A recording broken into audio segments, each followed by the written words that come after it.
Kadar asalar dhon কসল বাসা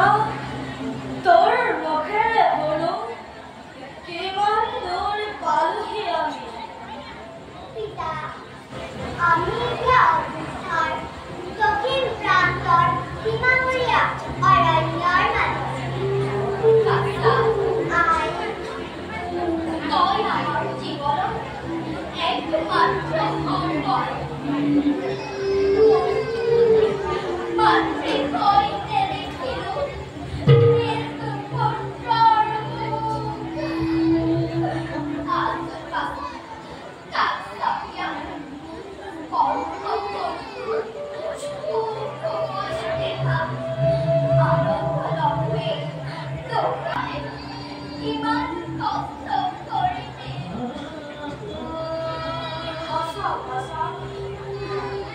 আমি অপরাধী তোর ওচৰত আমি তোৰ গলগ্ৰহ হৈ বহুত কষ্ট দিছো বাছা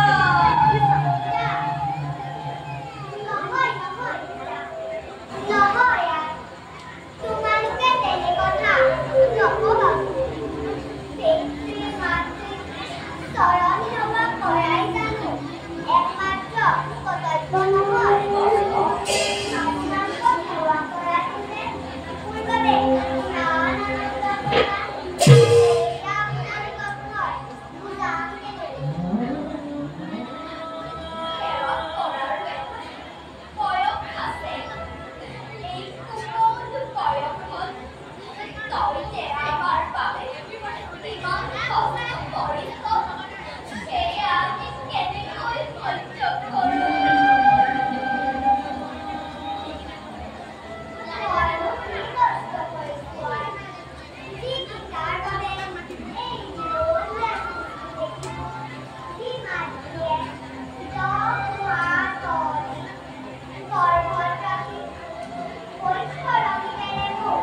ডাঙৰ কৰিলে তাৰ প্ৰতিদান জানো কোনো পুত্ৰই জীৱনত কৰিব পাৰিব কেতিয়াও নোৱাৰে বাছা পিতা তই বৰ ডাঙৰ ডাঙৰ কথা ক'বলৈ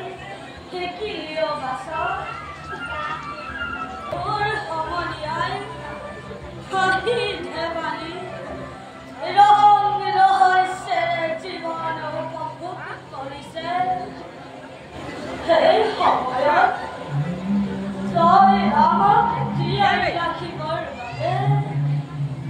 জীৱন সংগ্ৰাম কৰিছ পিতা তোৰে দুৱাৰে গৈ ভিক্ষা মাগিছ হাবিয়ে বননিয়ে ফল মূল বিচাৰিছ কেতিয়াবা ভোকত কেতিয়াবা অনিদ্ৰাত তোৰ দিন পাৰ হৈছে বাছা ৰ'দে বৰষুণে জ্বৰে জাহে তোৰ দিন পাৰ হৈছে বাছা পিতা তই ইমান কষ্ট কৰি আমাক কিয় জীয়াই ৰাখিছ বাছা